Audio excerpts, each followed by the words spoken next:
বাঁকুড়ার পাত্রসায়রে বিজেপি নেতার বাড়িতে হামলা। বিজেপির বুথ সভাপতির দাদাকে মারধরের অভিযোগ তৃণমূল আশ্রিত দুষ্কৃতীদের বিরুদ্ধে। পাল্টা হামলার অভিযোগ তৃণমূলের। শনিবার রসুলপুর এলাকায় গাড়ির ধাক্কায় মৃত্যু হয় স্থানীয় বাসিন্দার। রাস্তায় গাড়ি আটকে বিক্ষোভ দেখান স্থানীয়রা। বিক্ষোভে যোগ দেন বিজেপি কর্মীদের একাংশ। দাবি পাত্রসায়রের শ্যামদাস বুথের বিজেপির বুথ সভাপতি সুশোভন দত্তর। বিক্ষোভ দেখানোর জেরে সুশোভন দত্তের বাড়িতে হামলা চালানোর অভিযোগ। হামলা চালায় রসুলপুর পঞ্চায়েতের প্রাক্তন প্রধান। বিজেপি নেতাকে না পেয়ে তার দাদাকে মারধর করা হয়, অভিযোগ বিজেপি। তৃণমূলেরই বাড়িতে হামলা চালিয়েছে বিজেপি, অভিযোগ অস্বীকার করে পাল্টা তৃণমূল।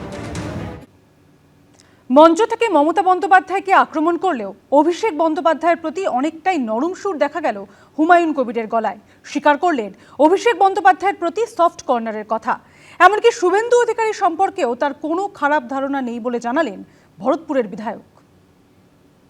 অভিষেক বন্দ্যোপাধ্যায়ের প্রতি আমার সত্যি সফট কর্নার আছে, কারণ একটা ট্যালেন্ট ছেলে।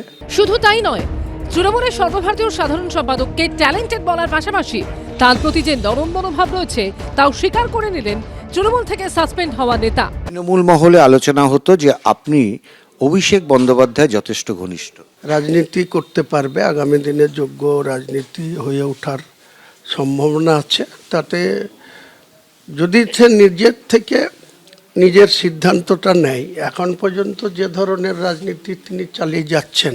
এর আগে অভিষেক বন্দ্যোপাধ্যায়কে উপমুখ্যমন্ত্রী করার পক্ষেও কার্যত সওয়াল করেছিলেন হুমায়ুন কবির।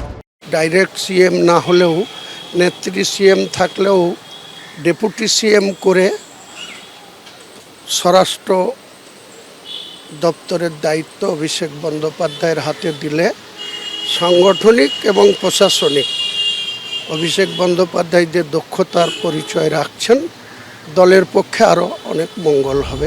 এবার তৃণমূলকে আক্রমণ করেও অভিষেক বন্দ্যোপাধ্যায়কে সার্টিফিকেট দিয়ে জল্পনা জিইয়ে রাখলেন তৃণমূল থেকে সাসপেন্ডেড ভরতপুরের বিধায়ক। অভিষেক ট্যালেন্টেড, এ তো স্বাভাবিক। তো অভিষেক আমাদের দলের সাধারণ সম্পাদক, তাহলে উনি সেই দলটা ছাড়লেন কেন? ওনার তো উচিত এক্ষুনি অভিষেকের কাছে গিয়ে ভুল সংশোধন করে অভিষেককে বলা, যা করেছি আমি, আপনি ট্যালেন্টেড, আমি আপনার সঙ্গেই থাকছি, তৃণমূল কংগ্রেসেই থাকছি, মিটে গেল। একইভাবে বিজেপিকে চ্যালেঞ্জ ছুড়েও শুভেন্দু অধিকারী সম্পর্কে কার্যত নরম মনোভাব নিয়েছেন হুমায়ুন। শুভেন্দু অধিকারী আত্মপান্ত একটা রাজনৈতিক ব্যক্তি। সে কখনো সাম্প্রদায়িক দলে গিয়ে কথাবার্তা দলের পক্ষে অনেক কিছু উল্টোপাল্টা বলছে, কিন্তু একজন একটা রাজনৈতিক পরিবারের সদস্য। তার সঙ্গে ব্যক্তিগতভাবে মেলামেশা করা যায় বা তার সঙ্গে কোনো বাজে ধারণা আমার নেই। তৃণমূল বিপদে পড়বে এটা নিয়ে অস্বীকার করার কোনো উপায় নেই, কারণ তৃণমূল কংগ্রেসের কাছ থেকে প্রতারিত মুসলিমরা সরে যাচ্ছে এবং তারা কোথাও নওশাদের হাত ধরছে, কোথাও হুমায়ুন সাহেবের কাছে যাচ্ছে। আমরা তো চাই যে তারা সবাই মিলে পরিবর্তন করুক, আমরা সুশাসন বিকাশ দেব। তৃণমূলে কঠোর, অভিষেক বন্দ্যোপাধ্যায়কে নিয়ে নরম। বিজেপিকে চ্যালেঞ্জ, শুভেন্দু অধিকারীকে সার্টিফিকেট। হুমায়ুন কবিরের আসল উদ্দেশ্য কি? প্রশ্ন থেকেই যাচ্ছে। উজ্জ্বল মুখোপাধ্যায়, শিবাশিস মৌলিক ও আশাবুল হোসেনের রিপোর্ট, এবিপি আনন্দ।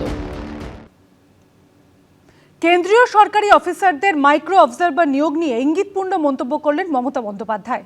তিনি বলেন, আমি শুনেছি কেন্দ্রীয় সরকারের অনেককে নিয়োগ করা হয়েছে, প্রত্যেকে খবর রাখুন, আমার বিশদে তথ্যটা চাই। আর এ নিয়ে কটাক্ষ করেছে বিজেপি। এসআইআর নিয়ে শুরু থেকেই সরব মমতা বন্দ্যোপাধ্যায়। তবে সোমবার নজিরবিহীনভাবে এই প্রক্রিয়ার সঙ্গে যুক্ত কেন্দ্রীয় সরকারি অফিসারদের নিয়ে ইঙ্গিতপূর্ণ মন্তব্য করলেন তিনি। সূত্রের খবর, এসআইআর এর শুনানিতে তদারকি করবেন কেন্দ্রীয় সরকারি আধিকারিকরা। নজরদারির জন্য প্রায় 4000 মাইক্রো অবজারভার নিয়োগ করতে চলেছে নির্বাচন কমিশন। এই নিয়ে ইতিমধ্যেই রাজ্যের মুখ্য নির্বাচনী আধিকারিককে চিঠি দিয়েছে জাতীয় নির্বাচন কমিশন। চিঠিতে বলা হয়েছে, রাজ্যে কর্মরত কেন্দ্রীয় সরকারি গ্রুপ বি আধিকারিকদের ওই পদে নিয়োগ করা হবে। তারা ইআরও, এইআরও এবং বিশেষ পর্যবেক্ষককে সাহায্য করবেন। এই আবহে সোমবার বিএলএদের সঙ্গে বৈঠক থেকে কেন্দ্রীয় সরকারি আধিকারিকদের নিয়ে ইঙ্গিতপূর্ণ মন্তব্য করলেন মমতা বন্দ্যোপাধ্যায়। আমি শুনেছি সেন্ট্রাল গভর্নমেন্টের অনেককে অ্যাপয়েন্টমেন্ট করা হয়েছে, প্রত্যেকের আমি খবর রাখি তো সেন্ট্রাল গভর্নমেন্টের কাকে কাকে অ্যাপয়েন্টমেন্ট করা হয়েছে, তারা কোন ডিপার্টমেন্টে কাজ করে, কোথায় থাকে, আমার ডিটেলসটা চাই। আমি তাকে সহযোগিতা করবো, কিন্তু আমার ডিটেলস চাই। বিরোধীদের পাল্টা অভিযোগ, মুখ্যমন্ত্রীর এই মন্তব্য আদতে হুমকি। আপনি কে যে মাইক্রো অবজারভার কোথা থেকে আসছে তার ডিটেল নেওয়া? ওটা ইলেকশন কমিশনের নৈতিক অধিকার। অতএব মুখ্যমন্ত্রী হিসাবে অনধিকার চর্চা করবেন না। কাকে নিয়োগ করবে, কোথা থেকে নিয়োগ করবে তা ইলেকশন কমিশন বুঝবে। ইলেকশন কমিশন মুখ্যমন্ত্রীর কাছে জবাবদিহি করতে যাবেন না। অতএব এ সমস্ত মিটিংয়ের ময়দানে দাঁড়িয়ে মানুষকে বলার জন্য নানা রকম ভাবে প্রভাবিত করার চেষ্টা করতে পারে, আসলে কিচ্ছু করতে পারবেন না। মাইক্রো অবজারভার নিয়োগ এবং মাইক্রো অবজারভার হিসেবে কেন্দ্রীয় সরকারি আধিকারিকদের নিয়োগের এই দাবি আগেই জানিয়েছিলেন শুভেন্দু অধিকারী। ৩রা ডিসেম্বর এই নিয়ে নির্বাচন কমিশনে চিঠি দেন বিরোধী দলনেতা। সেখানে তিনি লিখেছিলেন, এসআইআরের দ্বিতীয় পর্যায়ে সবথেকে গুরুত্বপূর্ণ। চূড়ান্ত ভোটার তালিকা স্বচ্ছ হচ্ছে কিনা তা এই পর্যায়ের উপরই নির্ভর করবে। এরপর চিঠিতে তিনি লেখেন, এসআইআরের দ্বিতীয় পর্যায়ে মাইক্রো অবজারভারদের তদারকিতে থাকা উচিত। নিরপেক্ষতা বজায় রাখতে কেন্দ্রীয় সরকারি কর্মীদের মাইক্রো অবজারভার হিসেবে নিয়োগ করা উচিত। মাইক্রো অবজারভার কারা? না তো বিজেপির দলাল দিল্লির লোকেরা। সেগুলো না বোঝে বাংলা, না বোঝে মথুয়া, না বোঝে রাজবংশী, না বোঝে কামতাপুরি, না বোঝে লেপচা, না বোঝে নেপালি। সেগুলো কি করবে? খাবে না খই ছড়াবে? কোনটা করবে জিজ্ঞেস করুন। তারা নাকি হিয়ারিং করবে। হিয়ারিং না, ওদের হিয়ারিং দিয়ে দিন একটা করে। ওনাদের কুকর্ম, ওনাদের পাপ যারাই ধরবে, যারাই সেই ব্যাপারে কথা বলবে, সব হয়ে যাবে বিজেপি। আর ওনাদের হয়ে যারা চুরি করবে, চুরিতে সাহায্য করবে, লুটে সাহায্য করবে, তারা সবাই নন বিজেপি। অতএব সেই কারণে মমতা ব্যানার্জির এই ব্যাখ্যা বাংলার মানুষ বুঝে গিয়েছে। প্রকারান্তরে হয়তো উনি বলতে চাইছেন যে মাইক্রো অবজারভার অথবা যে কেউ যদি রাজ্য সরকারের কর্মী হয়, তারা কি সবাই তৃণমূল? যে লোক সরকারের কর্মচারী, যে সরকারি হোক না কেন, তাদেরও কিছু বুদ্ধি বিবেচনা আছে। এটা উনি বুঝতে চান না বলে ওনার ধারণা যারা রাজ্য সরকার সব বুঝি ওনার বশংবদ্ধ হবে, অতএব যারা কেন্দ্র সরকার সব বুঝি বিজেপির বশংবদ্ধ হবে, এটা সত্য নয়।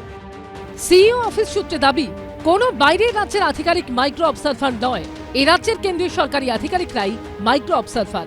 24শে ডিসেম্বর নজরুল মঞ্চে 2 দফায় মাইক্রো অবজারভারদের নিয়ে মিটিং করবে নির্বাচন কমিশন। আশাবুল হোসেন, দীপক ঘোষ ও রুমা পালের রিপোর্ট, এবিপি আনন্দ। এবিপি আনন্দ, এগিয়ে থাকে, এগিয়ে রাখে।